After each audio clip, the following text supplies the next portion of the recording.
భారతదేశంలో armed forces ఇప్పుడు నెమ్మదిగా మహిళలకి సమాన భాగస్వామ్యం ఇస్తున్నాయా? అవుననే చెప్పాలి. ఈరోజు ఇంకొక వార్త వచ్చింది. యశస్వి సోలంకి ఈవిడ lieutenant commander of Indian navy. జనరల్‌గా 8 క్యాంప్ ప్రెసిడెంట్‌కి 5 ఉంటారు. అంటే ప్రెసిడెంట్ యొక్క రోజువారీ కార్యకలాపాలు, ఆవిడకి అసిస్టెంట్సు, ఆవిడకి సపోర్ట్, ఆవిడ సెక్యూరిటీ వీటన్నిటికి సంబంధించి ఇండియన్ ఆర్మీ నుంచి ముగ్గురు, నేవీ నుంచి ఒకళ్ళు, ఎయిర్ ఫోర్స్ నుంచి ఒకళ్ళు ఉంటారు. ఒక లేడీ ఆఫీసర్ ప్రెసిడెంట్‌కి 8 క్యాంప్ అయిందనమాట.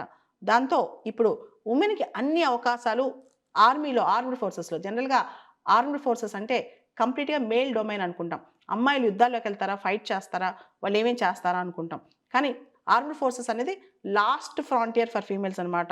అంటే జెండర్ జస్టిస్ కోసం ఫైట్ చేసే దానిలో ఇంకా అదే హైయెస్ట్ పీక్ అనుకోవచ్చు. మనం చూస్తే మొన్న ఆపరేషన్ సింధూర్ తర్వాత కూడా సోఫియా ఖురేషి, వ్యోమికా సింగ్ ఇద్దరు కూడా ఎవరైతే మీడియా బ్రీఫింగ్ ఇచ్చారో వాళ్ళు కూడా మహిళలేనమాట. ఇంకో పక్క మొన్న ఎన్‌డీఏ పూణేలో పాసింగ్ ఔట్ పెరేడ్ అయింది. దానిలో 17 women first time permanent commission అయిన వుమెన్ పాసింగ్ ఔట్‌లో పార్టిసిపేట్ చేశారనమాట. అంటే నెమ్మదిగా ఇండియన్ ఆర్మ్డ్ ఫోర్సెస్‌లో జెండర్ పారిటీ స్టార్ట్ అయింది.